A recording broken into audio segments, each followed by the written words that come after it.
एक बार अर्जुन अपने सखा श्री कृष्ण के साथ वन में घूम रहे थे। अचानक ही अर्जुन के मन में एक प्रश्न आया और उसने जिज्ञासा के साथ श्री कृष्ण की तरफ देखा।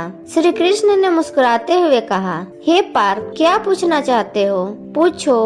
अर्जुन ने पूछा, हे माधव, पूरे ब्रह्मांड में सबसे बड़ा कौन है? श्री कृष्ण ने कहा, हे पार्थ, सबसे बड़ी तो धरती ही दिखती है, पर इसे समुद्र ने घेर रखा है, मतलब यह बड़ी नहीं। समुद्र को भी बड़ा नहीं कहा जा सकता। इसे अगस्त्य ऋषि ने पी लिया था।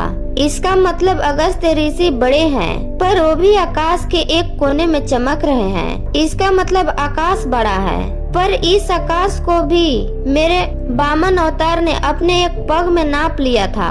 इसका मतलब सबसे बड़ा मैं ही हूँ, पर मैं भी बड़ा कैसे हो सकता हूँ? क्योंकि मैं अपने भक्तों के हृदय में वास करता हूँ, अर्थात सबसे बड़ा भक्त है। इस तरह भक्त के हृदय में भगवान बसते हैं, इसलिए इस संसार में सबसे बड़ा भक्त है।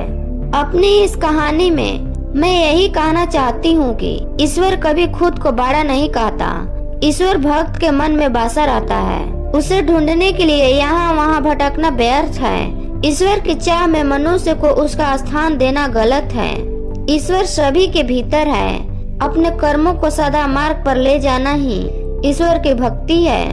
उसकी चाह में खुद को धोखा देना ईश्वर को धोखा देने बराबर है। मनुष्य ईश्वर से डरता है, जो कि अर्थहीन है, क्योंकि ईश्वर भक्तों को आशीर्वाद या दंड नहीं देता, बल्कि मनुष्य के कर्म उसे आशीर्वाद अथवा दंड देते हैं। मनुष्य का जीवन उसके कर्मों से तय होता है।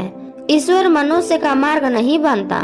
मनुष्य को अच्छे बुरे का विचार खुद करना होता है, और अगर प्रत्येक मनुष्य परहित का विचार करे तो वह कभी गलत नहीं होता।